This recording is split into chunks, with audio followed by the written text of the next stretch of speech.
Астаналық ойыншылар кездесуді сенімді ойынмен бастады. Ойын тартысты болды. Қонақтардың қақпасына алғашқы шайба салынды. 8 минутта Некмет Машинца мен Лагеновтардың көмегімен есепті ашты. 3,5 минутты арыға салып, Сайфин есепті теңестірді. Тағы бірнеше минуттардан кейін Орлов Астана командасының қақпасына екінші шайбаны жөнелтті. Кездесудің бірінші кезеңі 2-1 есебімен Теміртау командасының пайдасына шешілді. Мұнан әрі астаналық ойыншылар шабуылды үдете түсті. Екінші кезеңнің басында Игнатенко Лагеновтың көмегімен есепті теңестірді. Мұнан әрі екі қақпаға да шайба түспеді. Екінші кезең 2-2 есебімен аяқталды.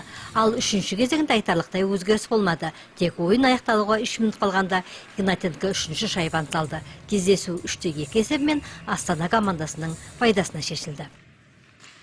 Бірінші ойын көңілімнен шыққан жоқ. Команда ойынды сенімділікпен бастады. Сондықтан бірінші ойыннан кейін отырып, бәрін талқыға салдық. Ойыншылар өздерін қолға алып, дұрыс ойын көрсету туралы әңгімеледік. Жігіттерге рахмет. Екінші ойында мұнан қорытынды шығарылды. Бұл ойынға менің көңілім толды. Грустно. Өте өкінішті. Бәрін назардан тыс қалдырып, қарсыластарына мүмкіндік беріп алдық. Хоккей ойын деген осыда. Кешегі кездесуде қиын болды. Үштіктің барлығы жаңадан келген. Ауырғандар, жарақаттанғандар да көп болды. Шыдап бар күштерін салды. Ақырында ойында ұтты.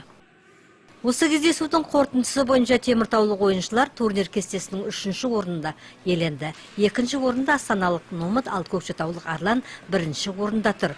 Теміртаулық хоккейшілер кезекті кездесуін өз алаңында өткізеді. Қарсыластары астаналық Астана командасы болады.